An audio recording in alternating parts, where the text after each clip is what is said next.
Welcome back to Dual Logic, where we bring together brilliant minds to wrestle with the big questions shaping our world. I'm your host, and today we're diving into something that's touched all of our lives in the digital age, the phenomenon of online accountability, or as some call it, the Digital Lynch Mob. When does legitimate criticism cross the line into mob justice?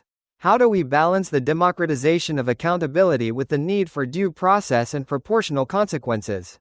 To explore this with us today, I've got an incredible panel. We have Captain Zara Reyes, former Navy SEAL who now runs disaster relief operations. Zara's led teams through some of humanity's darkest hours and knows what real accountability looks like when lives are on the line. Joining her is Marcus Johnson, the mayor, as folks know him in Chicago, a community organizer whose work reminds us that behind every hashtag and trending topic are real people in real neighborhoods. We've also got Dr. Sarah Okonkwo, climate scientist turned policy advisor, who brings a systems thinking approach to understanding how these digital dynamics ripple through society. And finally, Yuki Tanaka, founder of a long-termism think tank in Singapore, who's constantly asking how our actions today will echo through generations. Marcus, I want to start with you, because you've spent your career thinking about community accountability. When you see these online pile-ons happening, sometimes targeting people in your own neighborhood, what's your gut reaction? Are we seeing digital democracy in action, or something else entirely? You know, that's the thing that keeps me up at night, because I believe in accountability, real accountability. I've spent 20 years building relationships in my community precisely so that when someone steps out of line, we can have a conversation. We can look them in the eye. We can understand what happened and why, and figure out what comes next. But what I'm seeing online, that's not accountability, that's performance. There's a woman in my neighborhood, I won't say her name, but she made a stupid comment on Facebook 3 years ago. Thoughtless, yeah. But she apologized immediately, learned from it, changed her behavior. Nobody cared about the apology, because the internet had already moved on to the next target. The damage, though? That stuck around. Her kids got harassed at school.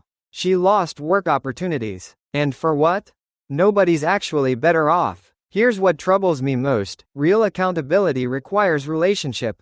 It requires the person doing the calling out to actually care about whether the other person grows or changes. But a mob? A mob just wants the hit. With all due respect to the idea that this is democracy, democracy requires more than a pile-on. It requires wisdom, proportion, and the possibility of redemption. Right now we've got speed and scale, but we're missing the soul of what accountability actually is. Marcus just said something I need to hammer on, because it's the core issue. He said the mob wants the hit, and that's exactly right. I've run operations where lives depended on people following through on commitments, not just talking about them. You know what separates a functioning team from a disaster? Follow through. Consequences that actually something, because someone cares about the outcome. A digital pile-on is the opposite of that. It's all signal, no substance. In my experience, when you're coordinating disaster relief, you learn real quick that accountability without a feedback loop is just theater. You punish someone, sure, but if you don't actually care whether they change behavior or contribute going forward, you've just created resentment and chaos. That woman Marcus described? She learned her lesson, made amends, moved on. But the internet didn't let her do any of that, because the internet doesn't have skin in the game. There's no cost to the people doing the calling out if their target actually becomes a better person or a worse one. Here's what I'd push back on though, and Marcus, I respect what you're building, but I want to test it. Relationship-based accountability works a community where people have to keep living together. But what about the cases where there's actual harm? Where someone with power has hurt people they'll never see again? That's where I think the digital space might actually serve a purpose, if we can figure out how to use it right. We're just using it wrong right now. What strikes me about this conversation is that we're looking at a system without feedback mechanisms, and that's the real problem. Zara, you touched on something crucial when you mentioned the feedback loop. Let me trace this out, because I think it explains why digital accountability feels so fundamentally broken. In a functioning ecosystem, when you remove a predator or introduce a new species, the system adjusts. There are consequences you can measure. But online? The person wielding the accusation never sees the downstream effects of what they've set in motion. They don't see the woman Marcus described struggling to find work, don't see the kids being bullied at school, don't experience any signal that says, this response was disproportionate. The mob disperses. Someone else becomes the target. The original person is left managing the fallout in isolation. That's not a system, that's chaos pretending to be justice. The harder part, though, and I want to genuinely sit with Zara's challenge here, is that you're right. There are cases where power imbalances are so severe that traditional community accountability fails completely. A CEO sexually harassing subordinates, a politician embezzling funds, a corporation poisoning a watershed. Those people often have the resources to silence local voices. So the question isn't whether digital platforms should exist as a check on that power. The question is, how do we build accountability systems that have teeth and wisdom, that can target genuine harm without becoming a mechanism for destroying people over mistakes? Right now we've optimized for speed and scale at the expense of proportionality and verification. That's a systems failure we've engineered into the technology itself. Sarah just articulated something that haunts me when I think about this issue: the absence of feedback loops. Because here's what concerns me from a long-termist angle: we're not just creating a broken accountability system in the present. We're normalizing A for how future societies might handle dissent and correction. In 50 years, the digital tools our grandchildren inherit will be shaped by the norms we're establishing right now. If we encode into those systems the idea that proportionality doesn't matter, that context collapses into a single viral moment, that there's no mechanism for redemption, we're building something genuinely dangerous. But I want to push on Zara's point about power imbalances, because I think she's identified the real tension. When I calculate the expected value of digital accountability, the cases that, the systemic harms, the entrenched abuses, those are exactly where traditional community mechanisms fail, as she said. A corporate environmental crime affects millions of people who will never see each other. That's not a community, that's a distributed harm that maybe digital coordination can surface. So I'm not arguing we abandon these tools. I'm arguing we're using them like sledgehammers when we need precision instruments. The woman Marcus described, that's a systems failure we should absolutely fix. But the solution isn't to pretend digital platforms can't hold power accountable. The solution is to build different feedback mechanisms into how we use them. Verification before amplification, proportionality checks, some way for the people setting consequences to actually whether those consequences produced growth or just suffering. Because if we get this wrong, if we keep optimizing for speed over wisdom, we're not just harming individuals today. We're training the next generation to accept that justice and mob satisfaction are the same thing. Yuki just said something that actually matters: precision instruments. That's the frame I've been searching for. Because you're right, we do need digital coordination for distributed harms. A corporation poisoning a watershed doesn't care about community relationships. They have lawyers and PR teams specifically designed to outlast local pressure. So the question becomes, how do we build tools that can target real abuse without becoming indiscriminate? But here's where I get concerned about the long-termist angle, and I say this respectfully. You're worried about the template we're encoding for future generations. Fair point. But I'm looking at what's happening on the ground. On the ground, this means we've got a generation of people, kids, actually, who've learned that the internet is where you go to destroy someone, not to solve something. They don't see accountability as a means to an end. They see it as the end itself. That's not just a future problem. That's a present crisis. Sarah mentioned verification before amplification, and that's workable. But Yuki, I want to push back on your framework slightly. You're treating this like a design problem we can engineer our way out of. I've seen that thinking fail in crisis situations. The technology isn't the only issue. The incentive structure is broken at the human level. Until we actually people something for participating in disproportionate pile-ons, social friction, reputation damage, something real, they won't change behavior. Right now there's zero friction and infinite reward for joining the mob. Fix that first, and maybe the precision instruments start working. You're hitting on something real, and I appreciate you naming the tension. Because you're right, I can't organize a response to a corporation dumping toxins in the South Side the same way I organize around a pothole on 79th Street. The scale is different, the anonymity is different, the power differential is completely different. But here's where I gotta push back, and I mean this with respect to all of you. I think we're dancing around the real issue, which is that we've confused with. Yes, digital tools can surface what powerful people want hidden. That's valuable. But the moment we start treating exposure as the end goal instead of the beginning, we've lost the plot. Zara, you said it yourself. We've got kids who think destruction the solution. That didn't happen by accident. That happened because we rewarded the spectacle and forgot about the work. In my neighborhood, we've actually dealt with some real abuses: slumlords, corrupt aldermen, police misconduct. You know what moved the needle? Not the viral moment. The viral moment got attention for maybe 48 hours. What moved it was the sustained organizing, the documentation, the relationships with journalists who actually verified things, the legal cases that stuck. The digital pile-on? That burned bright, and then we had to rebuild trust in the community, because people got fatigued and cynical. So when Zara talks about costs and friction, I think she's onto something crucial. We need consequences for the people participating in disproportionate responses, yeah. But we need to rebuild a culture where accountability is seen as work, not entertainment. Marcus just crystallized something I've been turning over.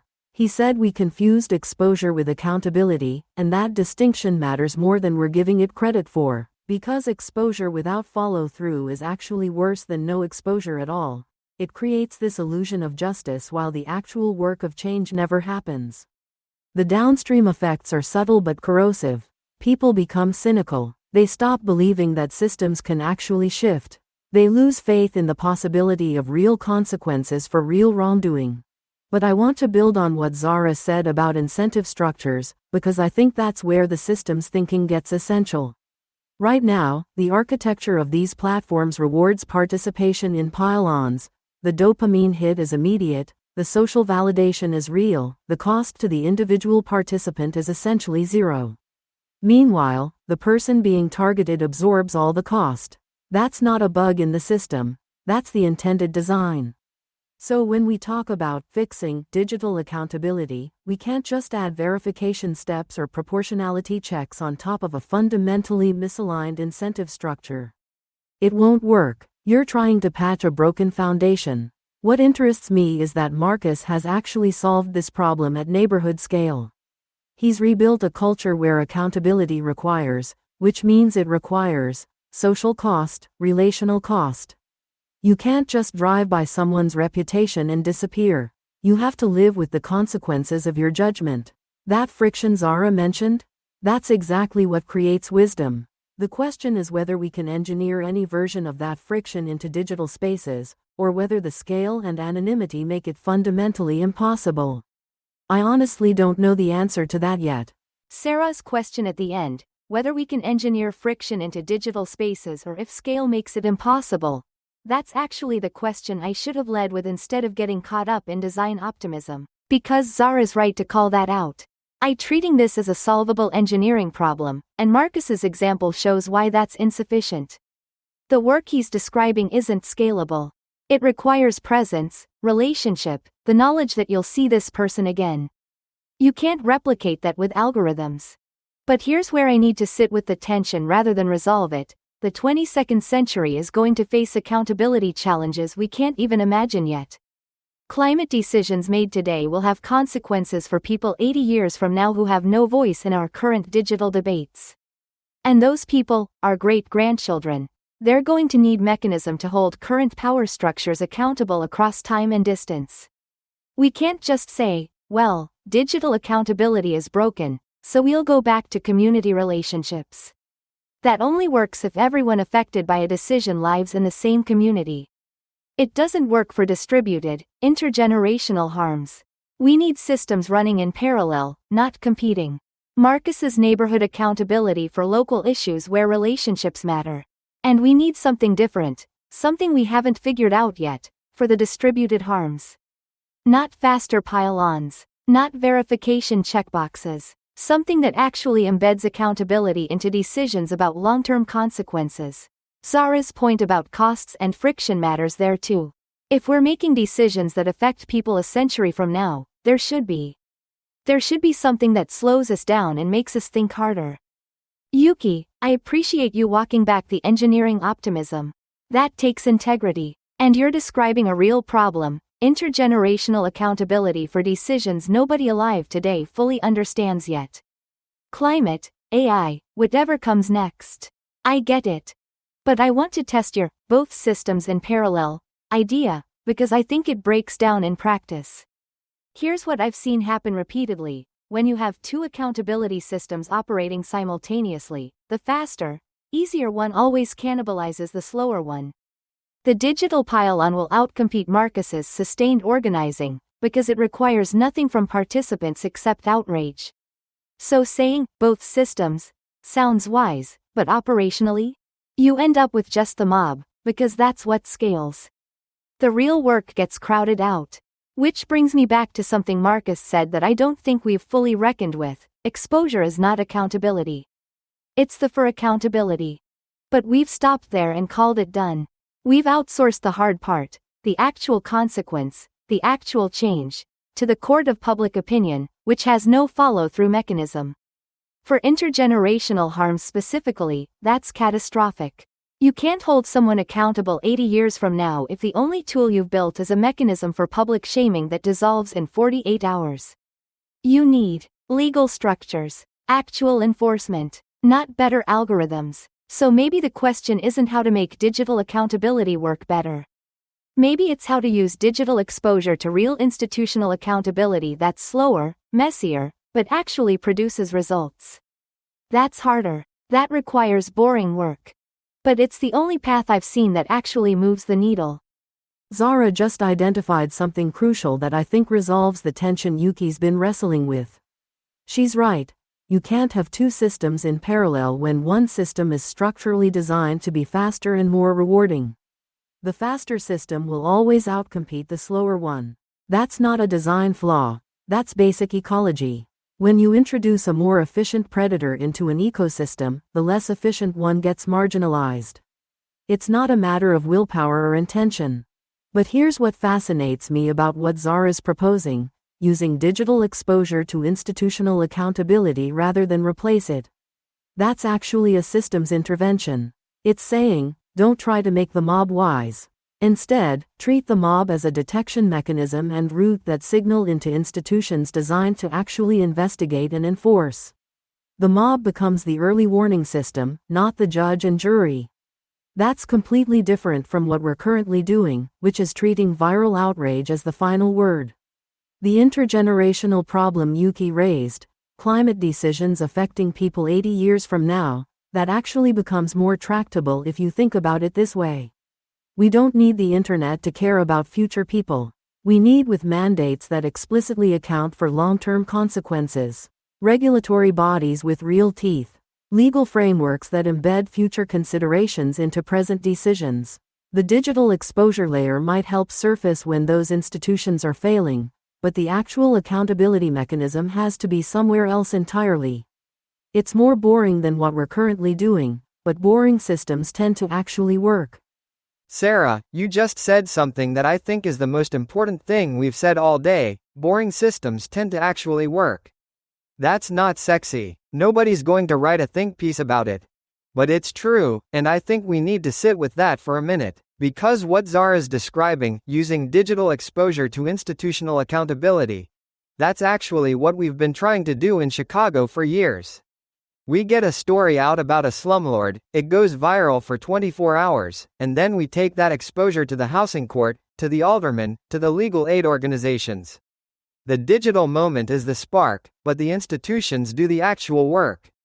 The problem is those institutions are underfunded, understaffed, and honestly, they're not set up to move fast enough to satisfy people who've gotten used to instant viral justice. So there's this gap where people feel like nothing happened, even though something happening, it's just happening in courtrooms instead of Twitter feeds. But here's what troubles me about the intergenerational piece Yuki raised. We're talking about building institutions to hold power accountable for decisions that affect people 80 years from now. That's important work. But I keep thinking about the people in my neighborhood who are being harmed by decisions made 30 years ago. Redlining, disinvestment, all of it. We haven't even built institutions that hold historical power accountable. So when we talk about future accountability, I gotta ask, are we serious about building the infrastructure, or are we just having a conversation? Because if we're serious, that means funding those boring institutions. It means putting money behind legal teams, investigative journalists, regulatory bodies that can actually enforce consequences. That's not exciting. That's not going to trend. But that's what accountability actually looks like when the dust settles. Marcus just articulated something that cuts through all of this. And it's the thing that keeps me awake at night, honestly. Because he's right. We're in this conversation about 80-year timescales while people in his neighborhood are still paying the price for decisions made 3 decades ago. And I realize I've been abstracting away from that reality. It's easier to talk about future institutions than to acknowledge that we haven't even built the ones we need. The ecology point Zara made, about faster systems cannibalizing slower ones. That's where my long-termist framing actually breaks down, I think. Because if institutional accountability is already starved for resources and attention in the present, what makes me think we'll suddenly have the political will to fund it for intergenerational harms? We won't. The incentives are all wrong. Nobody gets re-elected by investing in institutions that won't show results for 50 years. So either we figure out how to make boring infrastructure politically viable, or we're not building anything for future generations either. Which means the real question isn't about designing better systems. It's about what it would take to make Marcus's boring work politically legible enough that it actually gets funded. What if we started treating institutional accountability, legal infrastructure, investigative capacity, regulatory bodies with actual enforcement power, the same way we treat urgent crises? Because that's what it is. The gap between exposure and consequence isn't a design problem. It's a resource problem. And if we can't solve that, then all our talk about future accountability is just talk. Yuki just named the actual problem, and I think we've finally moved past the abstraction. It's not a design problem. It's a resource allocation problem. And that's both more solvable and more difficult than anything we've discussed so far. More solvable, because resource problems have concrete solutions. You fund institutions, you staff them, you hold them accountable. More difficult, because it requires a political choice that our current incentive structures actively work against. Nobody wins elections by saying, I'm going to invest billions in boring infrastructure that won't show measurable results for a decade. The mob gives you something to point to immediately. The courtroom gives you a case number. But here's what troubles me about accepting this framing. If we treat the resource gap as the core issue, we risk missing something about how systems actually operate. Marcus, you mentioned the gap between when people feel like nothing happened and when actual institutional change is occurring. That gap isn't just about funding, it's about visibility and feedback. The people harmed by a slumlord don't the legal work happening. They don't get updates on depositions or discovery phases. So even if the institutions are working, they feel absent, because there's no mechanism connecting the exposure to the outcome. What if part of what we need isn't just more funding, but different infrastructure? Ways of making institutional accountability visible in real time? Not to satisfy the mob's hunger for spectacle, but to actually close that credibility gap. To show people that boring work is happening and it's producing results. That's still unglamorous. But it might be the difference between institutions that are starved for political support and institutions that have it. Sarah, you just described something I've been trying to do for years without having the language for it. That visibility piece, that's everything. Because you're right, the legal work is happening. We've got cases that have taken 5 years to move through the system, and they've produced real outcomes. But the person whose apartment was flooded by a negligent landlord? They don't see any of that. All they see is the initial viral moment and then silence. So they assume nothing happened. We actually started doing something about this in our neighborhood. We created this simple update system where we'd tell people, here's where the case stands, here's what's happening next month. Nothing fancy, just transparency. And something shifted. People stopped feeling like the system had abandoned them. They started understanding that accountability takes time, but it's actually happening. That visibility didn't make the process faster, but it made it. And credibility is what generates the political will to keep funding these institutions.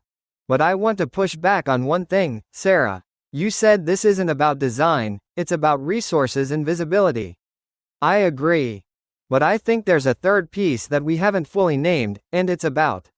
The reason those institutions are underfunded isn't random. It's because powerful people benefit from them being weak. A corporation doesn't want a well-resourced regulatory body. A slumlord doesn't want a housing court that actually moves fast. So when we talk about making institutional accountability politically viable, we're not just talking about better communication. We're talking about building enough community power that politicians to fund these things, because the alternative is losing elections. That's the work. That's what we do in neighborhoods, we build that power. Marcus just said the thing that actually matters. Power. Not resources, not visibility. Those are tools. But the underlying issue is that powerful people have every incentive to keep accountability institutions weak. That's not a bug. That's the whole point of keeping them underfunded. I've seen this dynamic play out in disaster relief. When we show up after a hurricane, there are always two competing forces. One side wants to actually rebuild systems so the next disaster doesn't cause the same damage. The other side wants to extract value and move on. Guess which one has more resources? The institutions designed to prevent future harm get starved. The ones designed to enable extraction get protected. It's not accidental, it's strategic. So when Marcus talks about building community power to force politicians to fund these institutions, that's the actual intervention. That's the leverage point. Because right now, the incentive structure runs the other direction. A politician faces more immediate consequences for pissing off a wealthy developer than they do for failing to fund a housing court that works. You flip that calculus through organized community pressure, and suddenly funding becomes viable. The visibility Sarah mentioned helps. It shows people that the work is happening so they stay invested. But without the power behind it, visibility just becomes another form of theater. Here's what I'd add though, this is why the digital mob is so seductive to people in power. It like accountability is happening, and it exhausts community organizing capacity. People feel like they've won when someone gets publicly shamed. They stop doing the harder work of building institutions. That's not accidental either. It's a feature, not a bug. So the real question becomes, how do we channel that digital energy toward actually building power instead of just burning targets? What you're both describing, and this is the insight that connects everything we've been circling around, is a classic predator-prey dynamic. Zara, when you talk about how the digital mob exhausts organizing capacity, that's exactly right. It's a pressure release valve that makes powerful people safer, not more accountable. People get the satisfaction of the pile-on, feel like justice happened, and then they're too exhausted to do the institutional work that would actually constrain power. The downstream effects of this are profound. You create a population that's been trained to mistake visibility for victory. They've participated in something that's consequential but left the actual power structures untouched. So the next time a corporation needs to weather a scandal, they know exactly what to do: wait out the 48-hour news cycle, let the mob move on, and continue business as usual. Meanwhile, the institutions that could have actually stopped them are still underfunded, because the political energy got spent on something that looked like action but wasn't. Marcus, your point about power is the critical one here. The digital mob is actually not intentionally, but functionally. It provides a pressure release that prevents the kind of sustained, organized community power that would require genuine redistribution of resources. And Zara's right that this is strategic. It's not a conspiracy, it's just how incentive structures work. But recognizing it as a system problem means we can potentially intervene differently. If we could redirect that digital energy, that passion, that coordination capacity, toward building the institutional power Marcus is describing, then we'd have something genuinely threatening to the status quo. Right now, the mob serves the status quo perfectly. You know, Sarah, what you just said, about the mob being a tool of the powerful, functionally if not intentionally, That's hard to hear, because I've spent years mobilizing people through digital platforms. I've used Facebook, Twitter, all of it to get people aware and activated. And I'm sitting here wondering if I've been part of the pressure release valve instead of building something that actually lasts. But here's where I gotta be honest about what I'm seeing on the ground. Yes, there's exhaustion. Yes, people mistake the viral moment for victory. But I also see something else happening that maybe we're not giving enough credit to. I see young people who got energized by a digital campaign then showing up to city council meetings. I see people who first learned about an issue through a hashtag then joining a community organization. The digital piece isn't always the end point. Sometimes it's actually the gateway.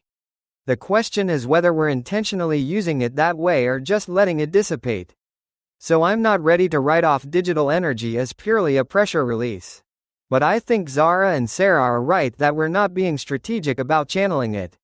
We need people who understand how to take that initial spark and convert it into the boring, sustained work of building power. That's not happening naturally. It requires deliberate infrastructure, people whose job is literally to say, okay, the moment went viral, now here's how you actually join the fight. We're not doing enough of that. And until we do, we're probably just feeding the machine that keeps things unchanged. Marcus, I respect that you're questioning your own work. That's rare. And you're right. I don't want to write off digital energy entirely either. What you're describing, where a hashtag becomes a gateway to sustained organizing, that's actually the model that works. That's not a pressure release valve. That's recruitment. But here's the operational reality, that conversion doesn't happen by accident. You need what you called deliberate infrastructure, and that means people, funding, systems designed specifically to capture that energy and redirect it. Most communities don't have that. Most digital campaigns just dissipate, because there's nobody on the other end saying, great, now here's what we actually do. It's like Sarah said, it requires intentional design. The difference between a pressure release and a genuine recruitment pipeline is the presence of people whose sole job is managing that transition. What concerns me is that this infrastructure is expensive and boring, which means it's chronically underfunded. You need organizers, coordinators, people managing relationships and follow-up. That doesn't scale virally. It doesn't generate engagement metrics. So in most cases, the digital moment happens, people feel activated, and then they hit a wall, because there's literally nobody there to channel that energy into the next phase. The system isn't designed to capture it. So the mob serves its function. People feel like something happened, and then the actual work never materializes. The question I'd pose back to you, Marcus, in the cases where you successfully converted digital energy into sustained organizing, what percentage of the initial digital activation actually makes that transition? Because if it's small, then we're still mostly running a pressure release operation, just with better intentions. Zara, you asked the question I didn't want to answer. And I'm gonna be straight with you, because that's what this conversation deserves. The conversion rate? It's probably somewhere between 2 and 5%. Maybe less. We'll get 1,000 people engaging with a post about housing discrimination, and if we're lucky, we get 50 showing up to an actual meeting. From those 50, maybe 10 stick around for the real work. It's humbling, it's frustrating, and it confirms exactly what you're saying. But here's what I've learned, and this matters. Those 10 people who stick around, they're different than they would have been without the digital moment. They've already been through the awakening. They've already seen the problem named publicly. So while the conversion rate is small, the of the people who convert is higher. They're not just angry, they're informed. They're not just activated, they're committed. The digital piece did something real, even if most people didn't follow through. That said, you're absolutely right that we're operating at a massive disadvantage structurally. I have to scrape together funding for the people who did this conversion work. Meanwhile, the platforms that generate the initial viral moment? They're worth billions and they have zero incentive to help us capture that energy. They benefit from the dopamine hit and the engagement, then they move on. So the infrastructure gap isn't an accident, it's baked into the economics of how these systems are designed. We're trying to do institutional work with volunteer capacity and shoestring budgets, competing against platforms optimized to create exactly the exhaustion Zara described. That's the real problem we're up against. I need to name something that's been bothering me throughout this conversation. Marcus just described a 2 to 5% conversion rate, and I've been sitting here thinking about what that means across timescales. If we're losing 95 to 98% of digital energy to exhaustion and false satisfaction, and we're trying to build institutions that account for decisions affecting people 80 years from now, we're not going to make it. The math doesn't work. But here's what troubles me more. I've been assuming the problem is structural, platforms, incentives, resource gaps. And yes, those are real. But Marcus and Zara just identified something that might be even more fundamental. The platforms from the pressure release. They're not accidentally failing to channel energy into sustained organizing. They're actively profiting from the dissipation. So when I talk about building better institutions for intergenerational accountability, I'm essentially arguing we need to fight against systems that have billions in resources working in the opposite direction. That's not a design problem. That's a power problem, like Zara said.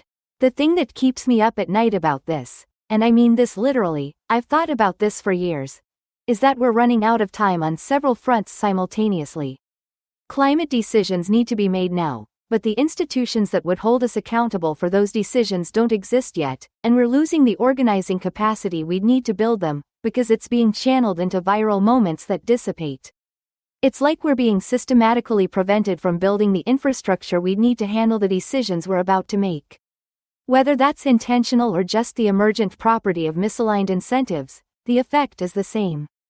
Yuki just articulated something that I think is the most dangerous insight we've arrived at today. And I need to be careful here, because the conclusion feels almost paralyzing, but I don't think it is if we trace through it properly. The 2 to 5% conversion rate isn't a failure of Marcus's organizing. It's evidence of a system working exactly as designed, just not designed for what we need it to do. The platforms extract value from engagement. The corporations benefit from the pressure release. The political class gets to point at viral accountability and say, "See, the system works," without actually changing anything. From their perspective, this is optimal. The problem is that optimal for them is catastrophic for everyone else, particularly on timescales longer than a news cycle. But here's where I think Yuki is both right and potentially missing something. Yes, we're running out of time. Yes, the math is brutal. A 2 to 5% conversion rate means we're losing 95% of our organizing capacity to platforms that profit from the dissipation. That's a real constraint. But what that actually tells us is that we cannot solve this problem, the digital ecosystem.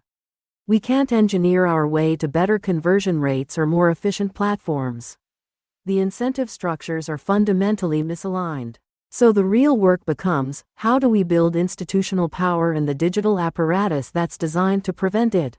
Marcus, you've been doing this already. The conversion infrastructure you've built operates parallel to the platforms, not through them. That's not a bug, that's the only viable model. The question is whether we can scale that approach fast enough before the climate decisions Yuki's worried about get locked in. Sarah just said something that cuts through all the abstract discussion. Build institutional power outside and against the digital apparatus.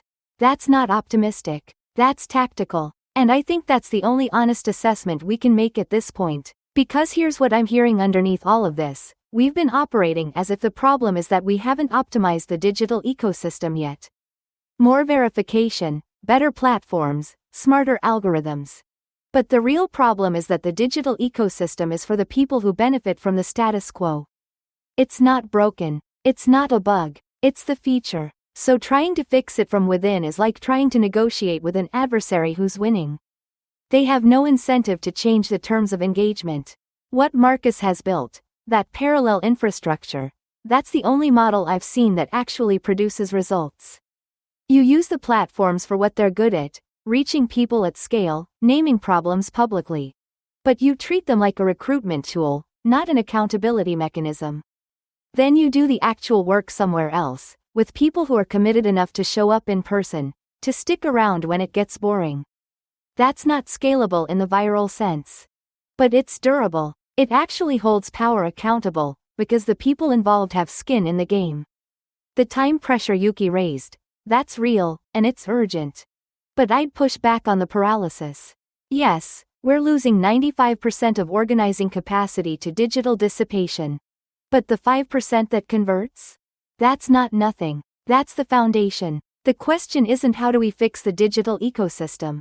The question is how do we rapidly scale the parallel infrastructure that actually works, while we still have time to make decisions about climate and everything else. That's a resource problem, not a design problem.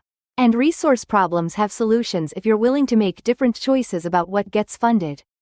Zara's framing, that the digital ecosystem is working perfectly for those who benefit from it, that's the shift from diagnosis to acceptance. And I think she's right that acceptance is actually more useful than the false hope of optimization. But I want to push on one thing she said, because there's a hidden assumption there that I think we need to examine. She said we should rapidly scale the parallel infrastructure that actually works. And yes, absolutely, that's the strategic imperative. But the word rapidly is doing a lot of work in that sentence. Because Marcus already showed us the constraint, you can't scale relational infrastructure virally. The infrastructure that works it's built on presence and accountability and follow-through. That's inherently limited by how many humans can maintain those relationships. You can't automate your way out of that problem. You can't make it grow exponentially. It grows linearly at best, and only if you continuously invest in the people doing the work. So when Zara says this is a resource problem with solutions, I agree. But the solution isn't to find more efficient ways to scale.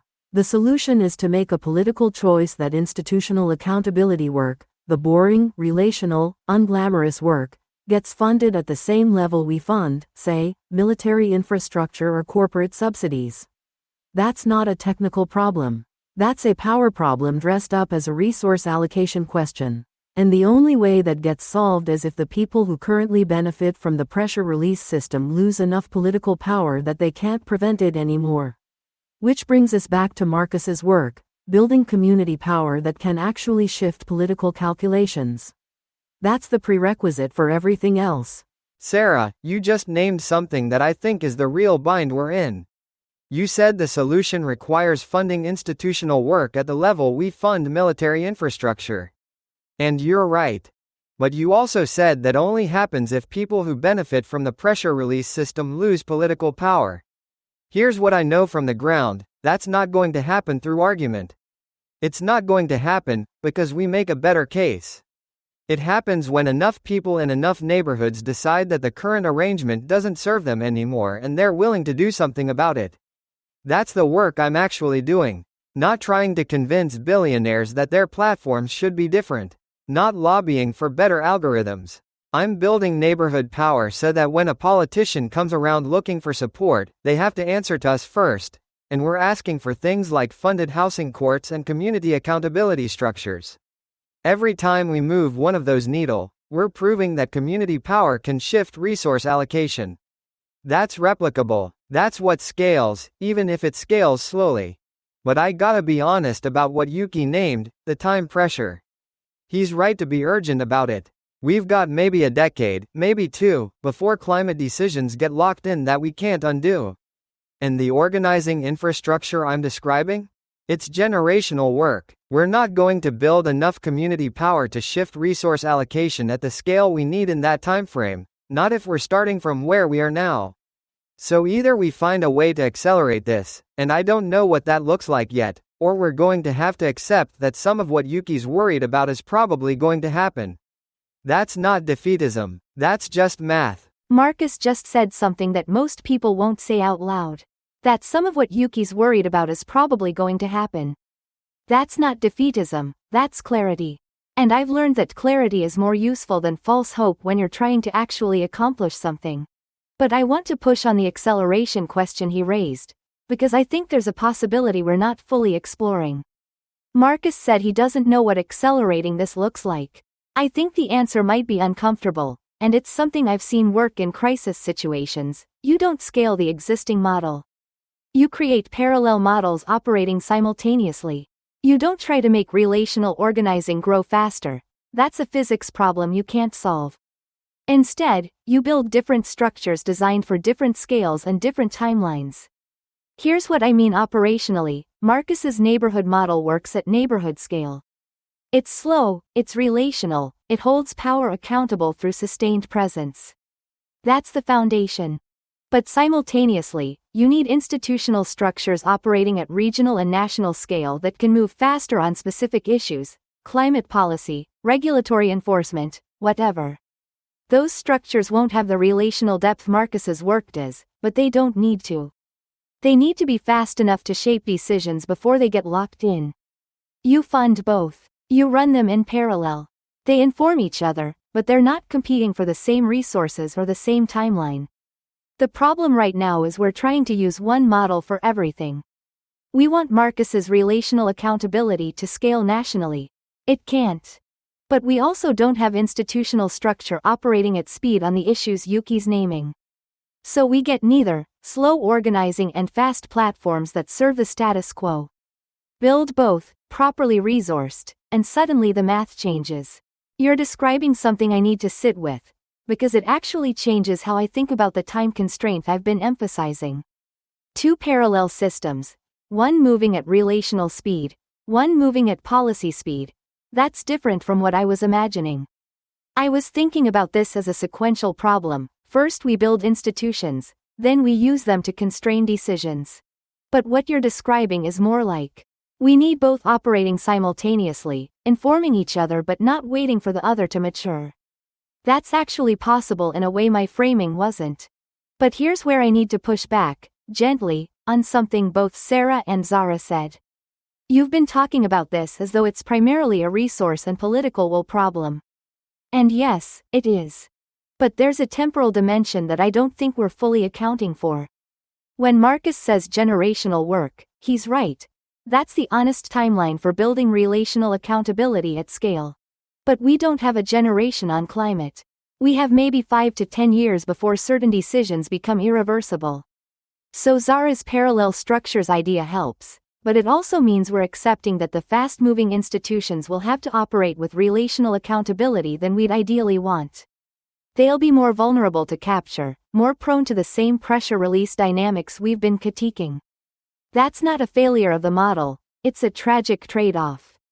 What concerns me about the 22nd century, then, isn't just whether we build these institutions now. It's what kind of institutions we're forced to build under time pressure.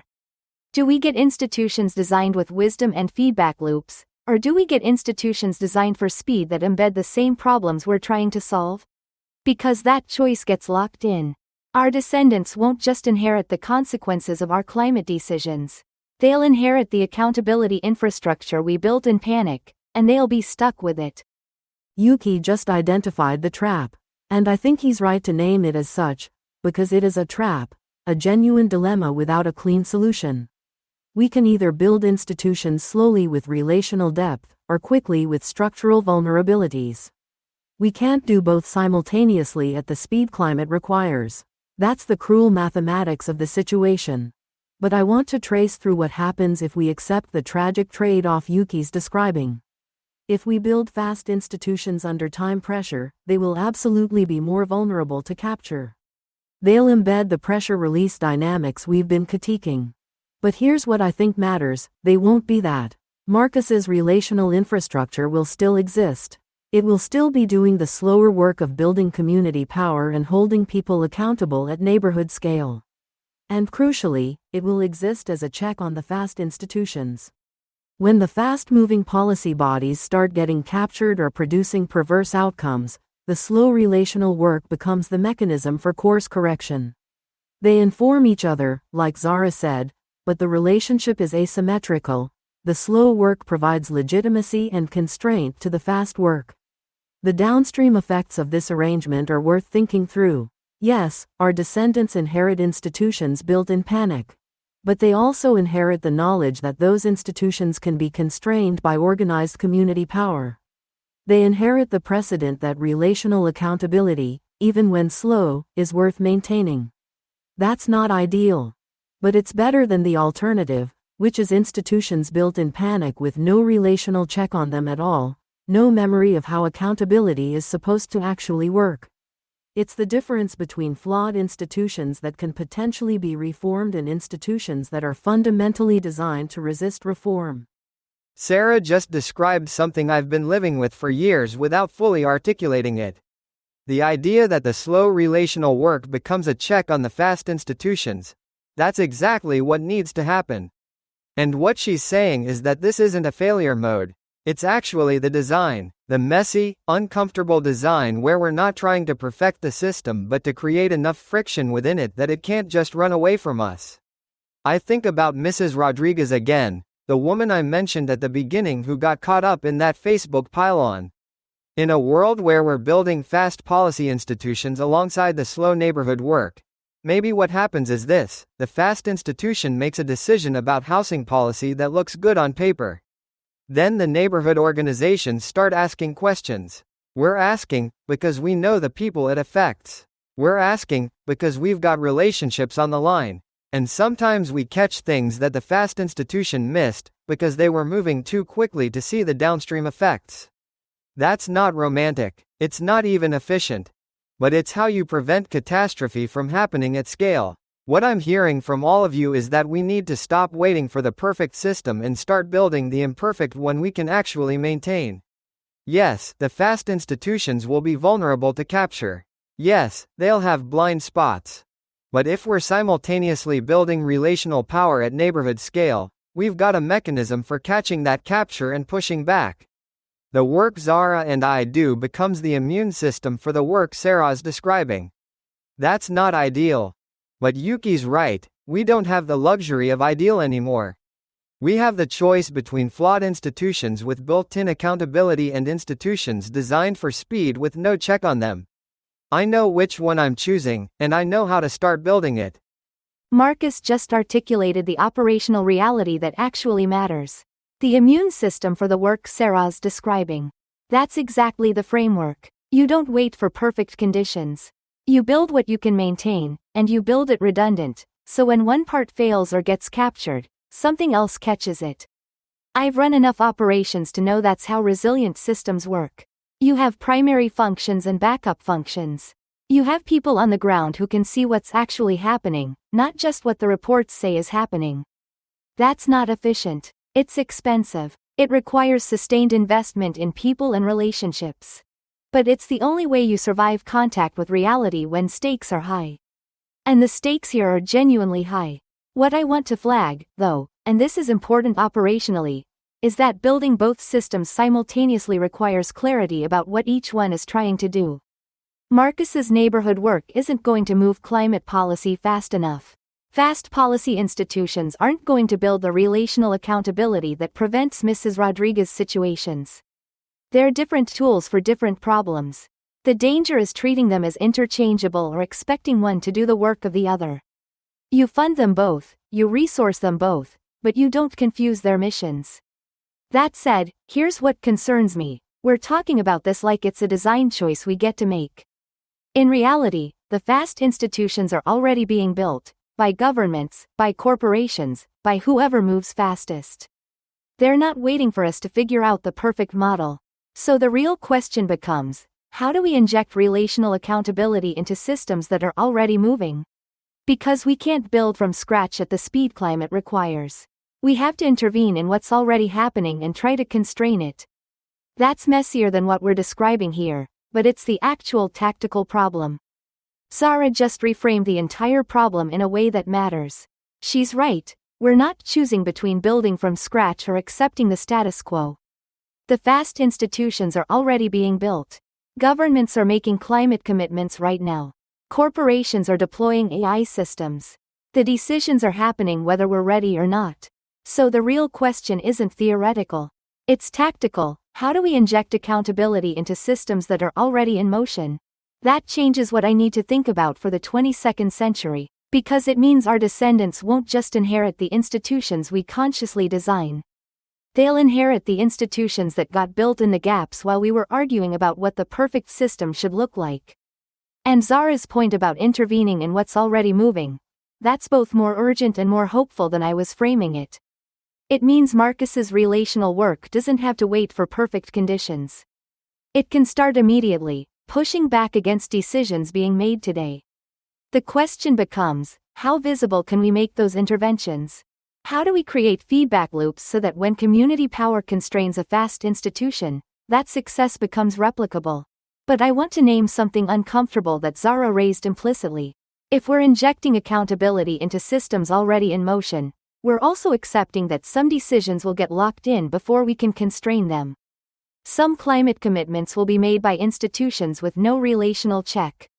Some AI systems will be deployed before community power can push back. That's not a failure of the model. That's the cost of operating in real time rather than ideal time. Our descendants will inherit both the consequences of those decisions, the knowledge that they could have been different if we'd had more power earlier. That's a hard inheritance. But it's the one we're actually creating. This has been one of those conversations that changes how you think about a problem, and I want to thank each of you for bringing such thoughtful perspectives to what could have easily become another shouting match about cancel culture. Marcus, thank you for grounding us in the reality of what accountability actually looks like when you have to live with the people you're holding accountable. Your insight that we've confused exposure with accountability, that distinction is going to stick with me for a long time. Zara, your operational clarity about precision instruments versus sledgehammers helped us move past the abstract theorizing into what actually works when stakes are high. Sarah, your systems thinking showed us how these digital dynamics ripple through society in ways we don't always see, and Yuki, you kept pushing us to think about what we're building for future generations, not just solving for today. What struck me most was how you all converged around this idea that we need parallel systems. The slow, relational work of building community power alongside faster institutional mechanisms that can move at the speed our problems require. That's not a comfortable conclusion. It means accepting trade-offs and imperfection. But it's also more hopeful than I expected, because it suggests we don't have to choose between wisdom and urgency. We can build both, if we're honest about what each system can and can't do. The tension that's going to stay with me is the one Yuki raised at the end, that we're not designing these systems from scratch. They're already being built, and we're trying to inject accountability into institutions already in motion. That feels both more urgent and more achievable than starting over. Thank you all for wrestling with these questions so thoughtfully. And to our listeners, if this conversation sparked something for you, we'd love to hear about it. Until next time, this has been Dual Logic. Keep thinking together.